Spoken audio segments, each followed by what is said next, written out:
ये हो क्या गया है तुम्हें? जीनिया, बस जरा। जहां से थे चले क्यों ये जिंदगी चलती ही रही, क्या है राहें जिन पर आ गए जब हम दो कदम बढ़ के रुक दिए, कैसे फिर मिटे फासले तेरे मेरे।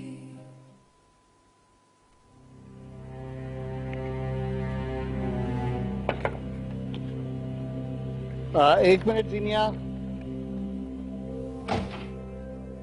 1 मिनट अबू, क्या आपको पता है कि पिछले 1 मिनट में क्या हुआ है? क्या आपको पता है कि पिछले 1 महीने में क्या हुआ है? आपको तो यह भी नहीं पता होगा कि पिछले साल में क्या हुआ है, क्योंकि आपके पास फुर्सत ही नहीं है, न मामा के लिए, न सरीना के लिए और न मेरे लिए। लेकिन वक्त है तो सिर्फ इस डब्बे के लिए। किसी से मिले भी हैं आप जब से आप वापस आए हैं? या मामा का घर बेचने के बाद आप में हिम्मत नहीं है किसी को फेस करने की? आखिर है क्या इस डब्बे में जो आप सारा वक्त इसके साथ गुजार देते हैं? जीनिया नहीं, जीनिया। क्यों नहीं अबू, क्यों नहीं?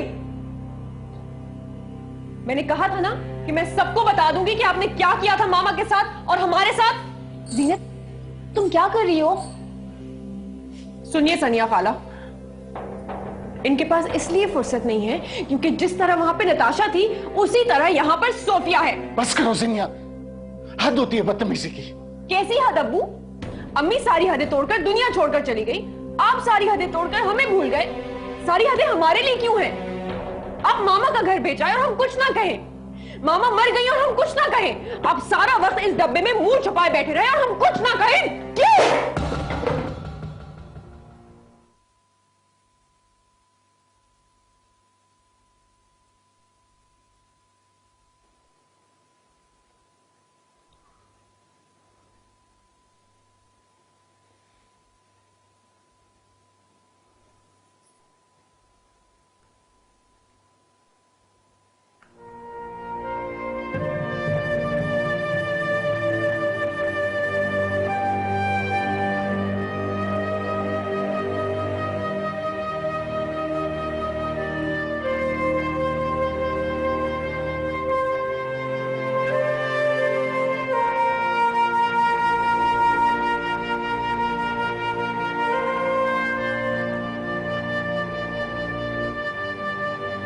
मैं ज़ारा का घर नहीं बेच सका।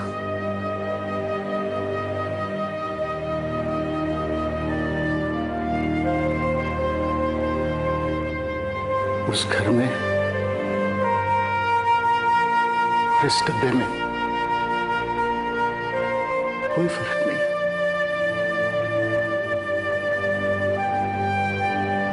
दोनों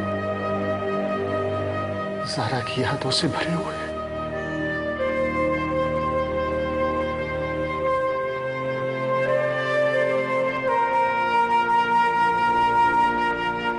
बीबी, जैन के लिए पानी लेकर आओ।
मेरा ख्याल है कि रात काफी हो चुकी है, अब सोना चाहिए।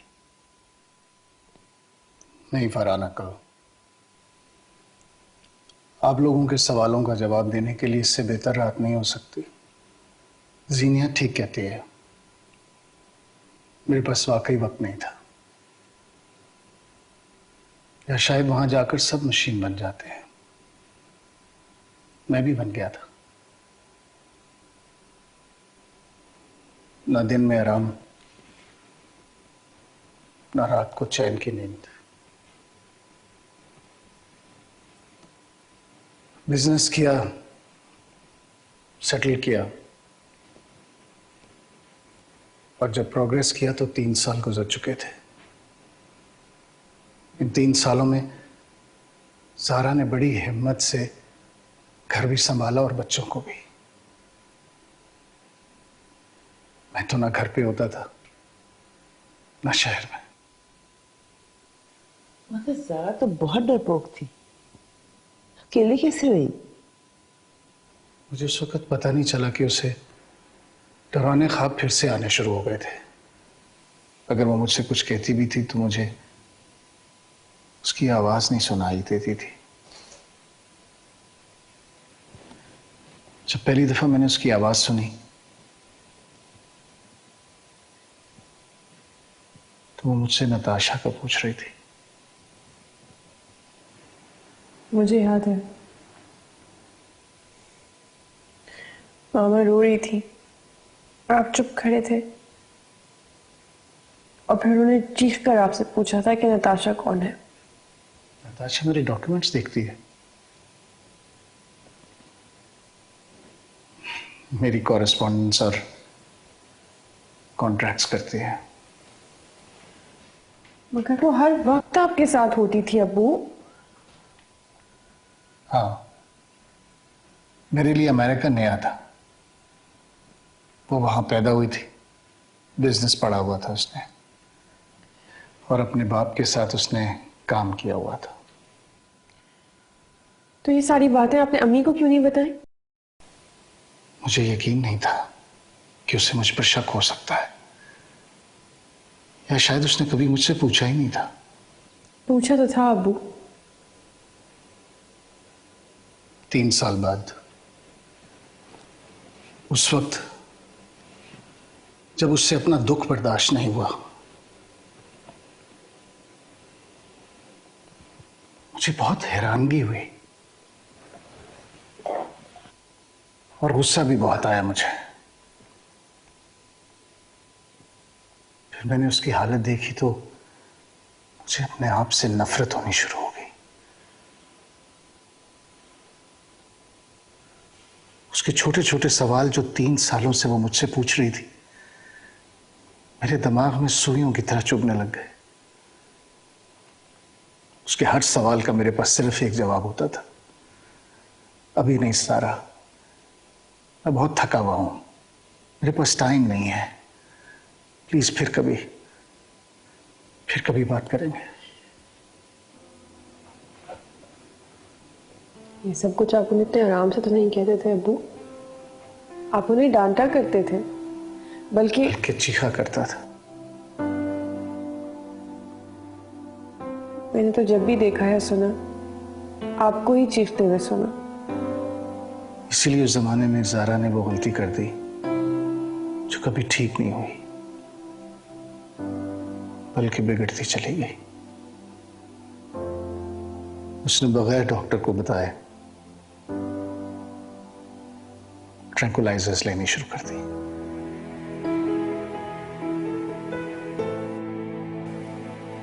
वहां तो दवाएं बगैर प्रिस्क्रिप्शन की नहीं मिलती, इसलिए वो पाकिस्तान से दवाइयां मंगवाने लग गई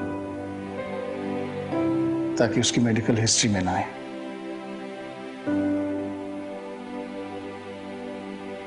कब से ले रही थी ये ट्रैंक्विलाइजर? जब से मैं काम में मसरूफ हुआ था।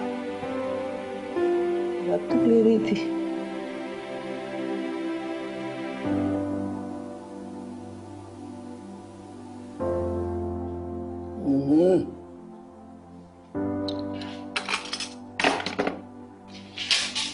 बीबी, आखिर को इस डब्बे में क्या हो सकता है? तेरा सर। तू अपने काम से काम नहीं रख सकती। अरे कैसे रखूं बीबी? ज़ारा बीबी के बारे में बात हो रही है, मैं कैसे ना सुनूं? ना तू कभी उससे मिली, ना तूने कभी उसको देखा, ना तू उसके बारे में पूछ के क्या करेगी? आखिर सस्पेंस भी कोई चीज होता है बीबी। अब ये कौन सी दवाइयां थी जो ज़ारा बीबी पाकिस्तान से मंगा मंगा के खा रही थी? सारा बीबी पाकिस्तान से दवाइयां मंगा के खाया करती थी। हाँ, और सरीना और जीनिया के अब्बा कह रहे थे कि ज़ारा बीबी अकेले में डरा भी करती थी और उनको नींद भी सही तरीके से नहीं आती थी। हाँ, वो अकेले में और अंधेरे से डरती तो थी, मगर जहन ने उसका इलाज क्यों नहीं करवाया? बहुत इलाज हुआ। उसका ब्लड प्रेशर फ्लक्चुएट करना शुरू हो गया था। फिर डॉक्टर ने उसे साइकाइट्रिस्ट के पास रेफर कर दिया। साइकाइट्रिस्ट को क्यों? उसने डॉक्टर को बताया नहीं था कि वो इतने सालों से स्लीपिंग पिल्स ले रही है। वो समझ गया था कि वो उनकी आदी हो गई है।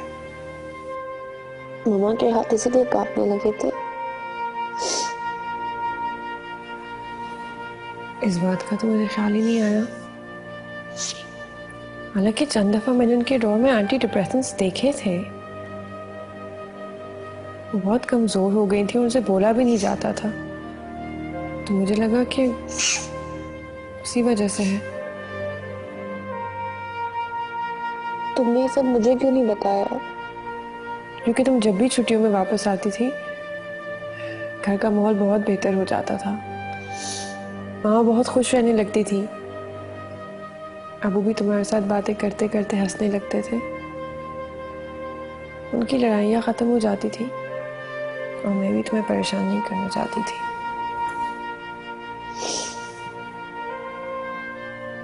अबू ने मुझे हॉस्टल इसलिए भेजा था।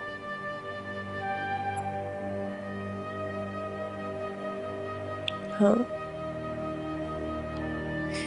वो नहीं चाहते थे कि जो कुछ मेरे साथ हो रहा था वो तुम्हारे साथ भी हो।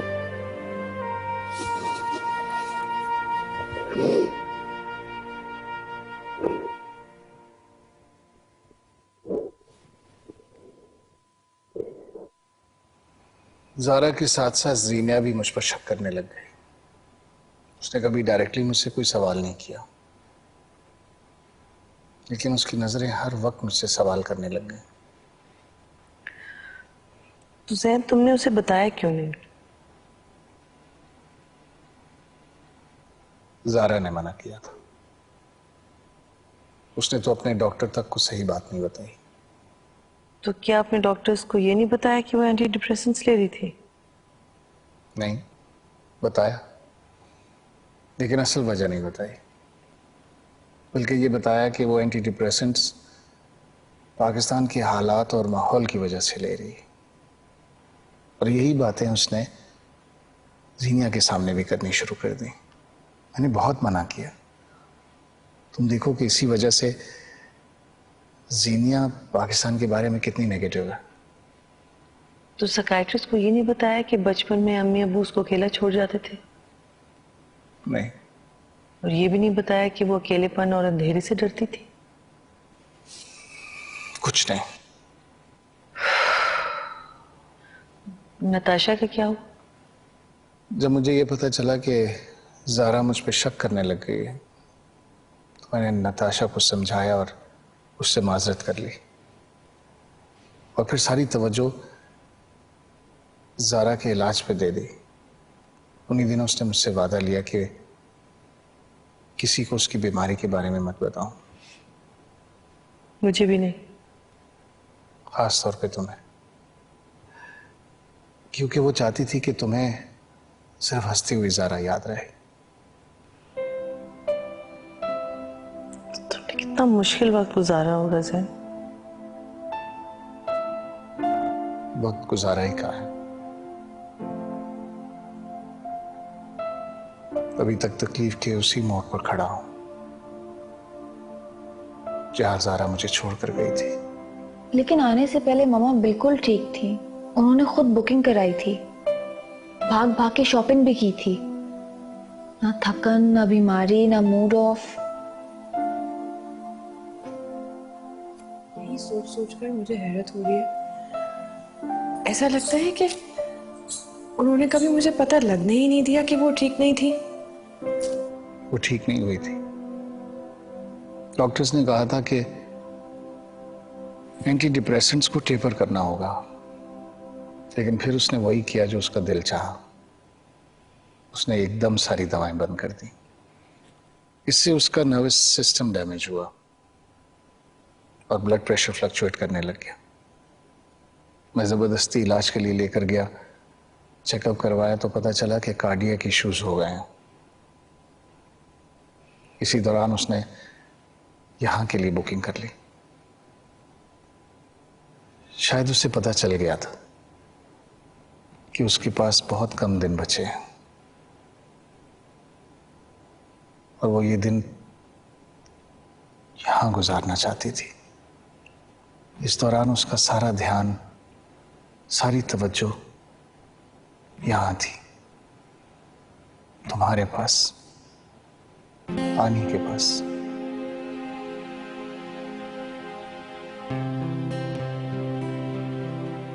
मेरे पास तो बहुत कमजोर सी ज़ारा बची थी।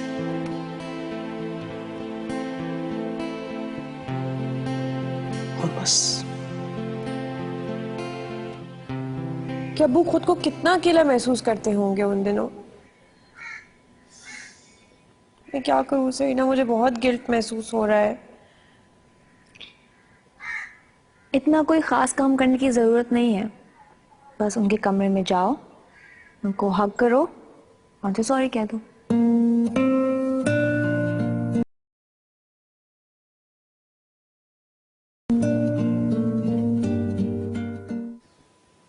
एक बार सारा को बताए बगैर फोन तो कर देते। बहुत कोशिश के बावजूद उससे किया हुआ वादा तोड़ नहीं सका। एक वादा तोड़ कर ही बहुत पछताया हूं। कौन सा वादा? सारी उम्र उसका ख्याल रखने का। मैं उसका ख्याल नहीं रख पाया आनी।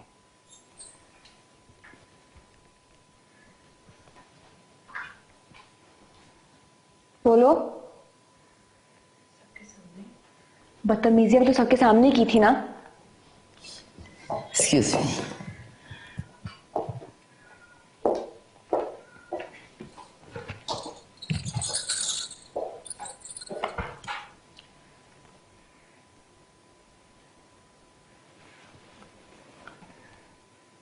मुझे पता है तुमने क्या कहना है। अब्बू, इसे आप खुद ही कहने दे।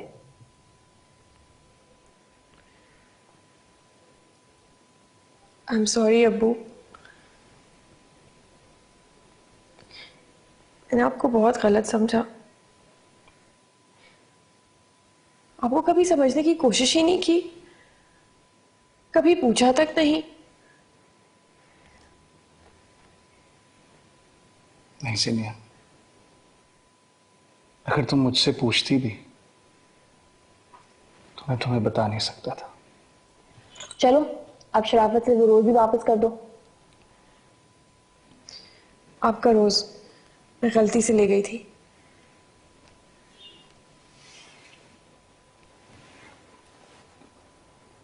ये मेरा गुलाब नहीं है और शायद इसे छुपाकर मैंने बहुत बड़ी गलती की है। अब्बू, आपको ये गुलाब मम्मा ने दिया था।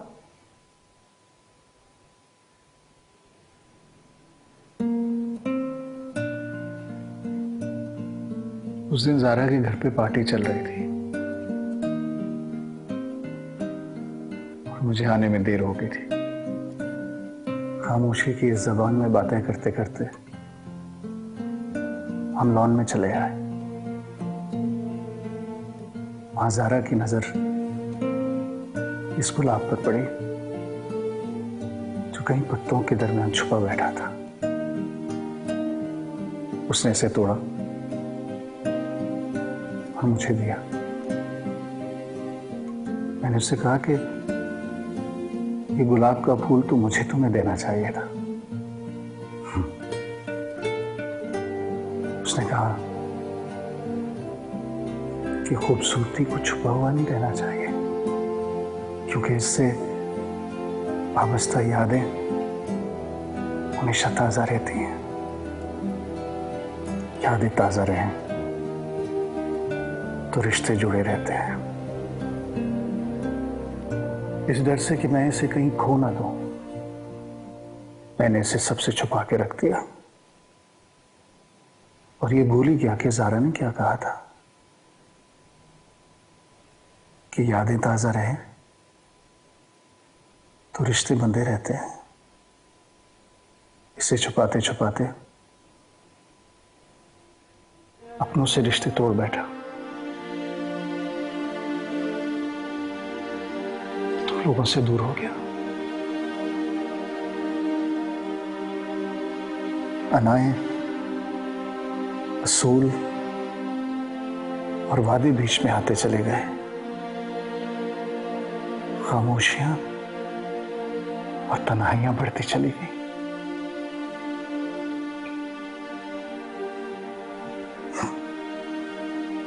दिलों में जो फूल खिले उन्हें छुपाना नहीं चाहिए। जो सवाल आंखों तक आए उन्हें होंठों पर भी आना चाहिए। वादा तोड़ने से अगर दोस्ती बचती हो, कोई कसम तोड़ने से अगर जिंदगी बचती हो, तो सोचना नहीं चाहिए। आई एम सॉरी, मैंने बहुत सोचा और कसम नहीं तोड़ी और सब कुछ हार गया। आप कुछ नहीं हारे हैं अबू, आप तो सब कुछ जीत गए हैं। डोरी से आई लव यू अबू। खोले ना खोले वापस न्यूयॉर्क जाना चाहते? रिश्ते फास्ट अवेलेबल फ्लाइट। सनिया खाला, ये बहुत गड़बड़ वाली बात हो जाएगी, और अगर जीने न्यूयॉर्क चली गई ना वापस, तो बहुत पछताएगी। किस बात से? ज़रक से लड़ने पे। और किस बात पे? मुझे भी यही लगता है। अस्सलाम वालेकुम, क्या हाल है? बहुत पसंद करती है ना ज़रक को। लेकिन वो कभी मानेगी नहीं, और ना हमें बताएगी और ना ज़रक को बताएगी। और सनिया खाला, खालू जान, वो काफी देर से इंतजार कर रहे हैं आपका। हैं? इफ्तिखार, क्या हुआ? मेरी शक्ल से क्या लग रहा है? फरहान ने फिर से कुछ कह दिया? साफ साफ कह दिया। क्या कह दिया साफ साफ? कि उसने मेरी शक्ल भी नहीं देखनी, मंगनी खत्म, और मंगनी की अंगूठी उसने मेरे सर पे मारी। ये देखो निशानी। तो पटाई भी शुरू कर दी उसने। मुझे पहली बार पता चला 1 तोले की अंगूठी कितनी भारी होती है। मेरे साथ कौन शादी करेगा तुम्हारे अलावा? क्या? इस मजबूरी के आलम में, इस बेकसी के आलम में मुझे तुम्हारे सिवाय कोई नहीं दिखता। लेकिन मैंने भी कसम खा ली है कि फरा किसी और से शादी करे, उससे पहले मैं तुमसे शादी कर लूंगा। तुम इफ्तिखार, अब तुम मुझसे भी पिटोगे। तुम्हारी वजह से मेरी हस्ती बस्ती जिंदगी में आग लग गई। इस ईद पे मासूमियत पे मेरी शादी हो जाती, और तुमने मंगनी कर डाली बैठे बिठाए। मैंने कौन सी जबरदस्ती की थी? 4 आने की अंगूठी तुम ले आए और खुद ही पहना दी। अंगूठी की वैल्यू से मंगनी की वैल्यू का कोई ताल्लुक नहीं होता। अरे सारी बात होती है गवाहों की। मेरे पास गवाह भी है और तस्वीरें भी। तुम मुझे ब्लैकमेल कर रहे हो? जो बात सबके सामने हुई हो उसे ब्लैकमेल नहीं कहते। और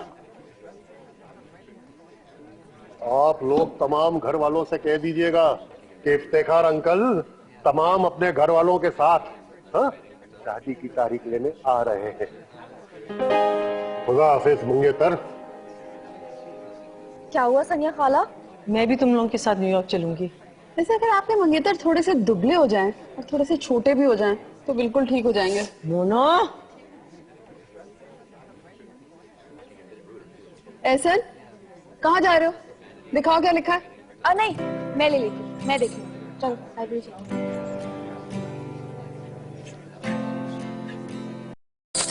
ये वाला कर लो।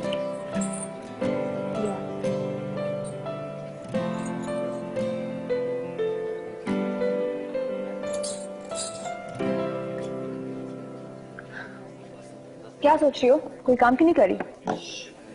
ऐसा पड़ा हम कब जाएंगे? क्यों? कोई याद आ रहा है क्या? मुझे कोई याद नहीं आ रहा, बस थक गई। कौन सी तुमने कोई मेहनत की है सिवाय जरक बरक को याद करने के? सरीना, मैंने उसकी अंगूठी वापस कर दी। क्या?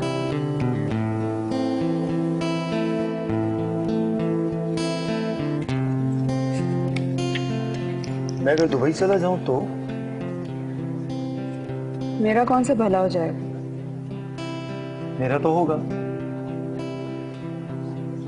मेरी याद में रो रो के ना 2 महीने में वापस आ जाओगे। ये तुम्हें अपने आप पर इतना भरोसा है या मुझ पर? उन बोरिंग किस्म के 2 सालों पर जो मैंने तुम्हारे साथ गुजारे हैं।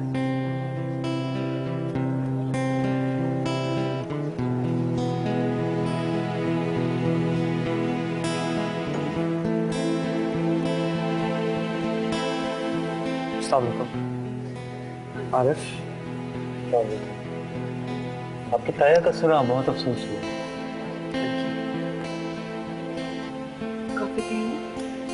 नहीं मोना, मेरी गाड़ी बाहर इंतजार कर रही है। 5 मिनट है मेरे पास, तो जाना है। और रियली अप्रिशिएट अगर आप मेरी ब्रोशर्स बुक्स वगैरह जमा कर दें तो। ये कहाँ है? आज कैफेटेरिया सामान।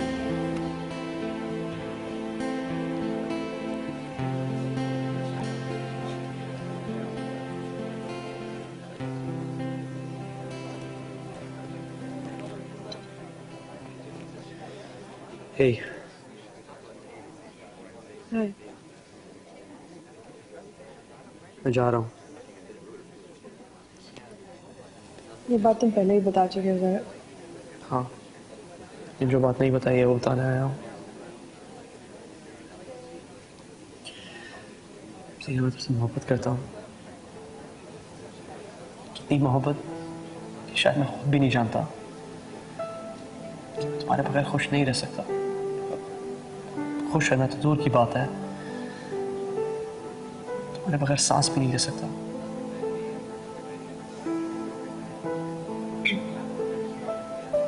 जरा मुझे तुम्हें दोबारा याद दिलाना पड़ेगा कि हमारी मंगनी टूट चुकी है।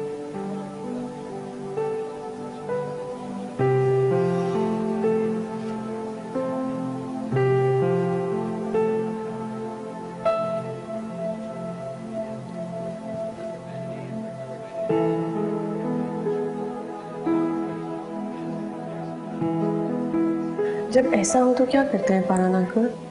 कैसा हो?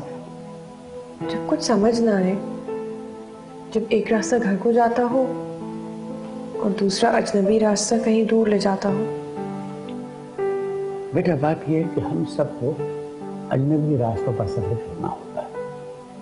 घर से दूर का सफर ही मंजिल तक पहुंचाता। घर को क्यों मंजिल नहीं कहते? घर तो बेटा एक आरामगाह है।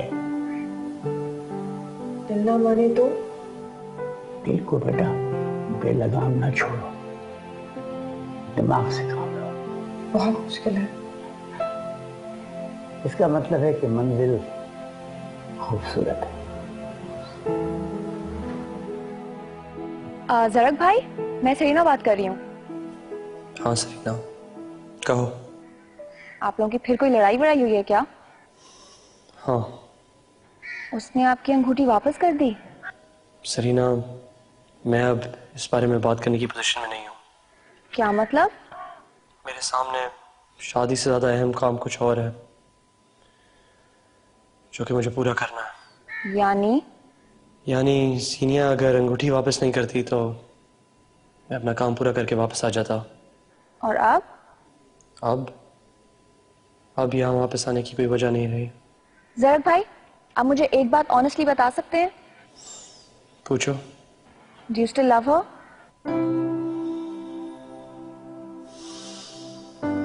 अब इस बात से कोई फर्क नहीं पड़ता। I have to go. खुदा हाफिज। जीनिया बिल्कुल गधी है। वो तो मुझे मालूम है। क्या कहा उसने? छोड़ें, गोली मारें इन दोनों को। आपके साथ क्या हुआ? मंगियों पर बुरा वक्त आया हुआ है। एक राज की बात शेयर करूं तुम्हारे साथ? जी। मैंने झूठ मूठ की मंगनी की थी, लेकिन अब वो मेरे पीछे पड़ गया है। जैसे मुझे पता नहीं था, मुझे सब पता है। अगर पता है तो फिर हेल्प ही कर लो। जी, एक की मंगनी जुड़वा देती हूँ और दूसरे की मंगनी तोड़वा देती हूँ। क्या समझ रखा है आपने मुझे? तुम पे भी ऐसा बुरा वक्त आ सकता है। अच्छा? जी नहीं, मैं सबसे अक्लमंद हूँ और जो करूंगी सोच समझ के करूंगी। हेलो, अस्सलाम वालेकुम। वालेकुम सलाम बेटा, कैसे हो? मैं बिल्कुल ठीक। बस वो सरीना को याद कराना था। क्या? यही कि मिस सरीना, आज आपने मेरे घर डिनर पे आना है। मैंने? ये आप इतनी जल्दी सब कुछ भूल क्यों जाती हैं? मैंने कुछ ऐसा कहा हो तो याद रखूं ना। अगर भूल गई है तो याद करा दो। जी बेहतर। मिस सरीना, उस दिन जब आप मेरे घर अपने हाथों से सवैयां बनाकर लाई थी। माशाल्लाह। फिर मैंने इसके सर पे सवैयां डाल दी थी क्योंकि ऐसी फजूल बातें कर रहा था। और जब मैं उस दिन आपके घर आया था सॉरी बोलने। सॉरी? जी सॉरी बोलने। और जब आपने कहा इल्ततमिश, मैं तुम्हारे हाथ का बना हुआ डिनर खाना चाहती हूँ, right? Promise is a promise. वैसे मैं कोशिश करूंगा कि जब आप डिनर पे आए तो मैं कोई फजूल बात ना करूं। जो पका है खुद खा लो, मैं हरगिज़ नहीं आऊंगी। मैं फिर भी इंतजार करूंगा आज रात को।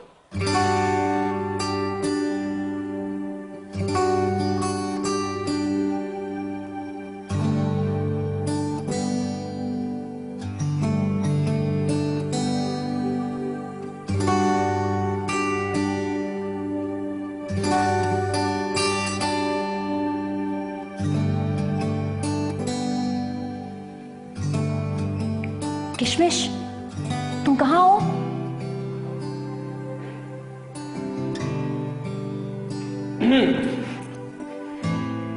ये सब तुमने वाकई मेरे लिए किया है? तुम्हारी चिड़चिड़ी बहन के लिए। तो ठीक है, फिर मैं उसे भेजती हूँ। अरे मैंने इतनी मेहनत से जो डिनर बनाया है, इसे कौन खाएगा? ये भी उसे ही खिला दो। ये स्पेशली तुम्हारे लिए। Please come.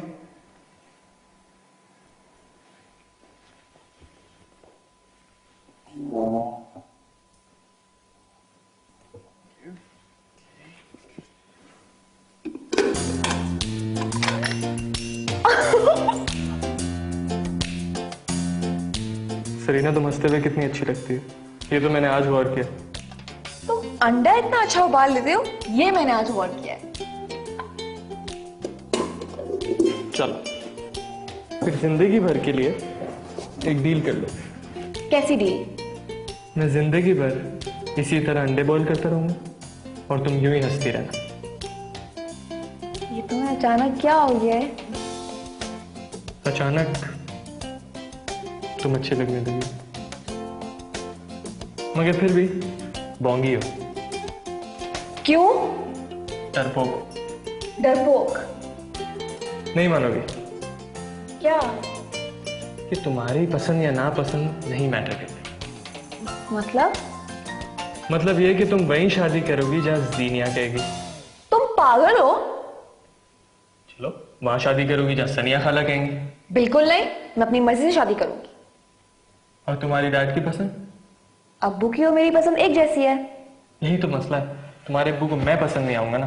कैसे पसंद नहीं आओगे? जब मुझे पसंद हो तो।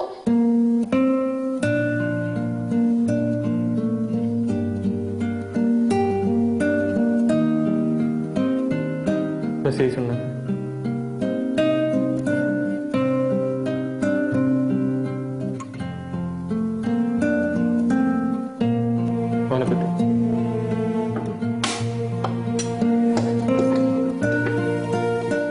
सनिया, वो गालिबन फरहान सर सो चुके हैं, उनको एक बहुत इंपॉर्टेंट मैसेज देना है।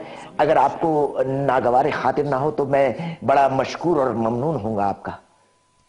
जी बताइए। वो दरअसल फरहान साहब के केस का कल फैसला सुनाया जाएगा। सुबह सुबह उन्होंने मेरे साथ कोर्ट जाना है। कुतुबुद्दीन, आपको याद है मैंने आपको क्या कहा था? जी याद है, आपने कहा था कि अगर फरहान सर को उनका घर वापस मिल गया और उन्होंने इस घर से जाने की बात की तो आप मुझे जान से मार देंगी। फिर ये देखिए मिस सनिया, जरा ठंडे दिल से सोचिए, मैं जज साहब से कैसे कह सकता हूं कि सारी प्रॉपर्टीज वापस कर दें और घर अपने पास रख ले? ऐसे तो नहीं हो सकता।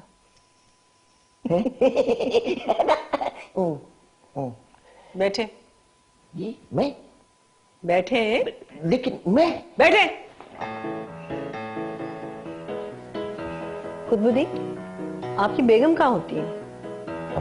बेगम, उनसे अलहदा हुए तो एक जमाना गुजर गया। बस हर 6 महीने बाद वारिद हो जाती है पैसे लेने। किस चीज के पैसे? Child custody. बचपन में केस जीत गई। आपके बचपन में? नहीं, मेरे बचपन में नहीं, शमशुद्दीन इल्ततमिश के बचपन में।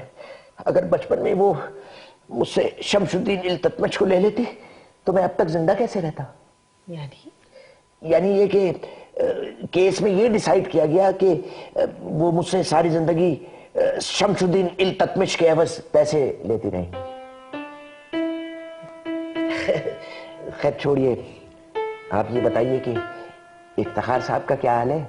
कब आ रहे हैं वो तारीख लेने? आप क्यों इतने बेचैन हो रहे? लीजिए, मैं क्यों नहीं बेचैन होऊंगा। असल में बात दरअसल ये है मिस सनिया कि मैं आपकी शादी के दिन के लिए सेरा लिख रहा हूँ और अल्लाह पाक ने मुझे इस्तकामत और हिम्मत बख्शी तो शादी वाले रोज गा के सुनाऊंगा सेरा सबके सामने। तौबा तौबा, ऐसा बुरा वक्त मेरी जिंदगी में हरगिज नहीं आ सकता। ऐसा जुल्म ना मैं अपने आप पे कर सकती हूँ ना अपने मेहमानों पर। आप ये सेरा सुनकर तो देखिए, यकीन जानिए फौरन शादी कर लेंगे आप। क्या? यानी आप अभी मुझे सेरा सुनाएंगे? हाँ, सिर्फ 2 शेर सुनाऊंगा, सिर्फ 2 शेर। नहीं थैंक यू, मैं सोने जा रही हूँ, फिर कभी। मेरी प्यारी सनिया बनेगी दुल्हनियों, इफ्तिरा जा बजाएंगे बाजा सैया। बाजा बस, मैं कोई शादी वादी नहीं कर रही, ना अब कर रही हूँ ना आइंदा करूंगी। मिस सनिया सुनिए, ये क्या कह रही हैं आप? मिस सनिया, इस तरह आपकी जिंदगी कैसी गुजरेगी? आपकी जिंदगी की खुशियों का क्या होगा और वो इफ्तिखार का क्या होगा? या खाला वाकई शादी नहीं करेंगी। क्या? जी, वो वाकई शादी नहीं कर रही। लेकिन वो इफ्तिखार साहब? ना इफ्तिखार साहब से ना किसी और से।